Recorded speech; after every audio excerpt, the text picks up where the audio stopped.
Senator Kucinich, to you I say, wow. I just say, wow. You wow me every time. Every time you open your mouth, I'm like, wow. Um, your points of view, your clarity, your um, your conciseness, your ability to zing people. You get straight to the point and you zing them and you get in there and you get out. I love it.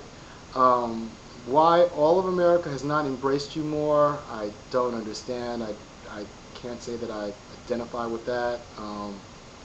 But then, that could be a failing on my point too, because at the same time I can't say that I would vote for you or that I would vote for you.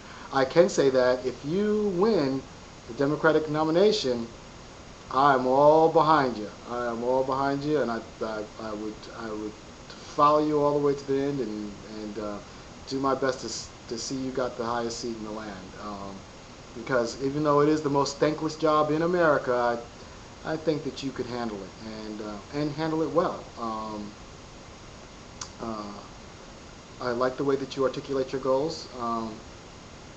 Someone who I actually agree with like about 95% of what they say. And like I said, I don't agree with over 90% of what anyone says, except for myself. And even that has a 2% margin of error. But you you see things clearly, and you say it as it is, and you shoot from the hip, and I like that. So, what would my advice be to you, and what is it that I think that you can do to actually win the nomination for presidency? Stop being so bitter, okay? You have a way of conveying bitterness sometimes that, I mean, sometimes it's in your facial expression that, um, it's kind of like a sarcastic type of bitterness, and it's a little biting. And I think that that might, put people off just a little bit, is that, and I don't want you to be, taken as this bitter guy, because I really don't think that you are. I really don't think that you are. I just think that, this is your second time running and people aren't listening and you're getting a little annoyed with that, and popular media doesn't give you the attention that you deserve. Um, I'm going to say to you what I said to Mr. Edwards. You need to consider the viability of the infomercial. Why all of you seasoned politics are shying away from this very powerful tool, a half-hour segment that gives you all of your views, you're uninterrupted. What is this with this 30-second spots? What is a 30-second spot going to tell me about you and about your ideals that's going to make me want to vote for you? You have 30 seconds to either lambast all the other great candidates or 30 seconds to try and say what your goals are. It's a soundbite, and you're paying millions of dollars for a soundbite. I'm sorry, Mr. Kucinich, but you like to say things straight from the hip? I'm going to say straight from the hip. It's stupid. Okay? It's just plain stupid. When you can actually purchase a half-hour block at different increments around the country and get your word out for people who want to see it. If you want to be heard and you want to do everything, if you honestly want to say I did everything that I could do to get my message out there and to get the people out there to vote, you better look at the infomercial, okay? Because the internet is great, but a lot of Americans that do vote and can take votes seriously are not on the net. There is a very large generational block that have their televisions but don't want their computers. And they're informative and they're intelligent. They're informed rather, and they're intelligent, and they're looking for more information. And it's your obligation to give that to them. And if you don't, then you're not serious about running. And all the bitterness that you want to convey in the world isn't going to get that across. So I would say lighten up. Let us see your fun side. Let us see your open side. Let us see the lighter side of you, so that we don't feel so concerned or antsy about putting you in that chair. So I want to see the lighter side of you. I want to see laughter. I want to see smiles. I want to see you respond to questions with smiles. Okay?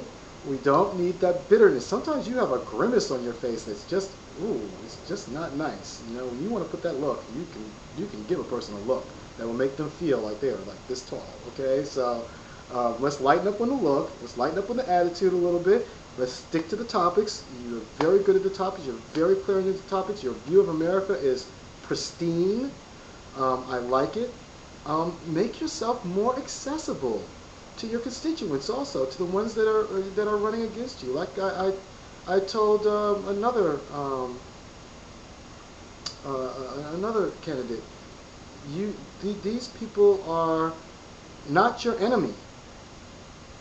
Yes, you are you're running against them, but that doesn't imply that you have to hate them or dislike them, and it doesn't imply that they have to hate or dislike you. You know, reach out to them because a lot of your ideas are good, sound ideas and really, really need to come to fruition. Whether or not you are the person to bring that to fruition or not, that's not the most important thing. The most important thing is that it comes to light and it actually becomes a, a real thing. And that is what history will remember. Okay?